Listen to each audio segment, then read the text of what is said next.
اچھا، ایک سوال جو بہت اہم ہے وہ ہے اللہ تعالیٰ کی انٹرفیرنس اور دعا. اس کے تعلق سے آپ کیا کہیں گے؟ یعنی یہ سوال ذہن میں آتا ہے کہ اگر خدا نے ہر چیز کو سیٹ کر دیا اور اب وہ سائیڈ میں ہو گیا، جیسے چیزیں چلنی چاہیے ویسی چل رہی ہیں ایک میکینسٹک انداز میں، تو پھر دعا مانگنے کی ضرورت ہی نہیں ہے. اور اگر ایسا نہیں ہے تو دعا مانگنے کی ضرورت ہے. ایسا تو نہیں ہے کہ میکینٹک اسٹائل میں جو ہے یہ دنیا چل رہی ہے، بلکہ اللہ رب العالمین ہر لمحے اس نظام کو چلا رہا ہے اور اس کی تدبیر کر رہا ہے. انسانی زندگی میں بنیادی طور پہ دو قسم کے احوال آتے ہیں.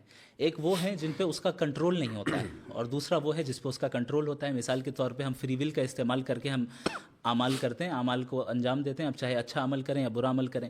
بہت سے حالات ایسے ہوتے ہیں جہاں پہ ہمارا کنٹرول نہیں ہے. مثلا کوئی حادثہ ہو گیا یا کوئی ایسی چیز آ گئی جسے ہم تبدیل نہیں کر سکتے ہیں، تو وہ براہ راست اللہ کے حکم سے ہوتا ہے. تو دعا کی اہمیت اس لیے بھی باقی رہتی ہے چونکہ وہ حالات بھی ایک طرف ہیں جہاں پہ آپ کا کوئی کنٹرول نہیں ہے اور اللہ کا مکمل کنٹرول ہے. دوسری چیز، جب ہم کوئی عمل اپنے فری ول سے بھی کیوں نہ کر رہے ہوں، اللہ کی توفیق ضروری ہوتی ہے. اس لیے اللہ سے دعا مانگنے کا حکم خود اللہ نے دیا. اور اگرچہ ایسا ممکن ہے کہ اس دنیا میں ہو سکتا ہے کہ ہم جو مانگ رہے ہیں اللہ سے وہ ہمیں اس دنیا میں نہ ملے، لیکن اس کا جو ریوارڈ ملنا ہے وہ اللہ کے متعین ہے. اسی لیے اللہ کے نبی صلی اللہ علیہ وسلم نے دعا کو عبادت قرار دیا.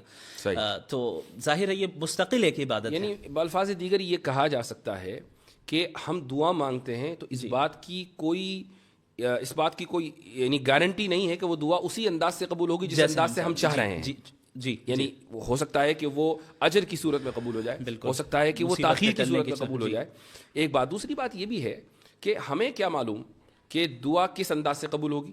یعنی ہمارا کام تو دعا مانگنا ہے، وہ آل وائز ہے، ہم آل وائز نہیں ہیں. جی. تیسری بات یہ ہے کہ ایک بات شرح عقائد میں لکھی ہوئی ہے، میں تمام لوگوں کے ساتھ اس کو شیئر کرنا چاہوں گا.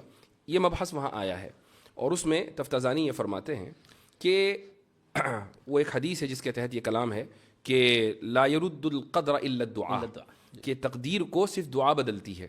اب یہاں سوال یہ ہوتا ہے کہ کیا دعا سے واقعی تقدیر بدل جاتی ہے؟ تو اس کا جواب انہوں نے یہ دیا ہے کہ مثلا ایک انسان ہے اور اس نے دعا، اللہ تعالیٰ کے علم میں یہ بات ہے کہ یہ دعا مانگے گا اور دعا مانگ کر فلاں کام ہوگا.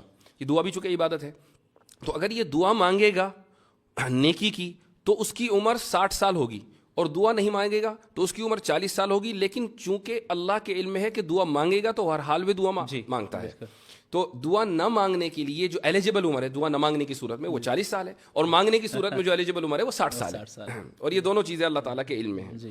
تو وہ یہ ساری